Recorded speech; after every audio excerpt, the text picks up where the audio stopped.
Okay, we're going to be working a little bit more on the arms. You may need to have a belt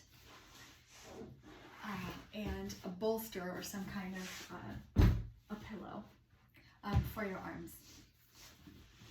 So these are kind of basic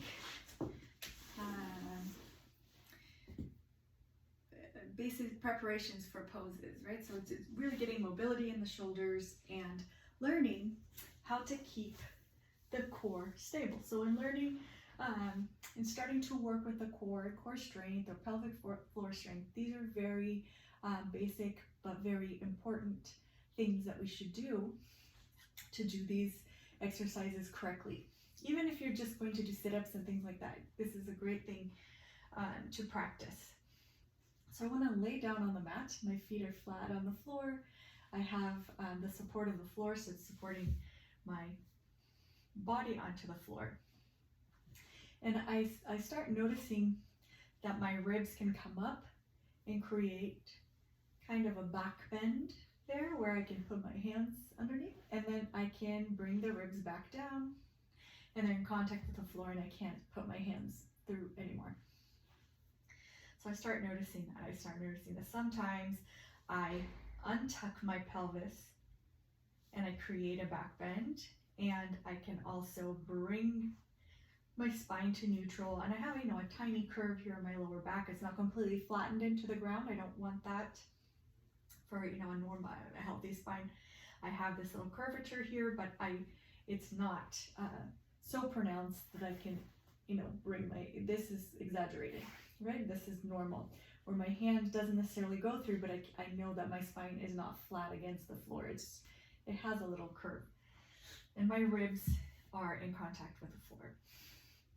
Okay, so what I'll start doing is I'll turn my palms facing up, and the reason that I want to do that is so that I rotate my shoulders out, right? So I open the chest. If I have my palms facing down, my shoulders are rotated inwards and I have this kind of little wing here. So rotate my hands out. So keeping the shoulders down and rotated out in a way. I don't want to say rotated out, but at least the chest is open. The skin of the back is going down. So if I put my feet on the mat and I sort of traction that skin back.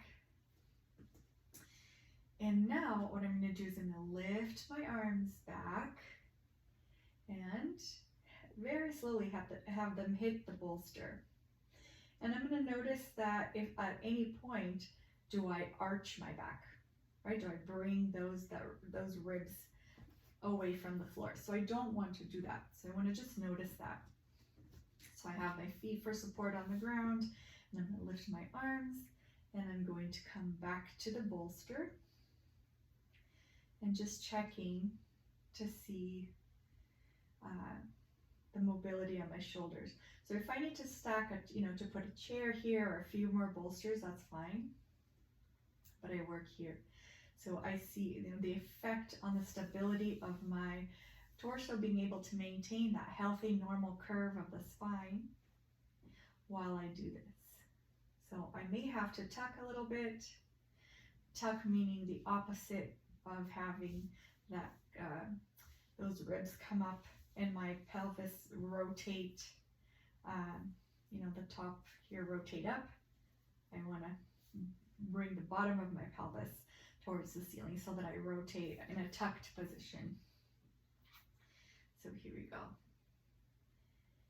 And here, if you do this a few times, you can start noticing the tiny, at first you may not be able to notice, but the tiny little movements that that the body compensates to allow you to, are you arching? So if you are, correct it and then bring the arms down. So do this work, a few times a day for a few weeks, and you'll really be familiar with the patterns that you have.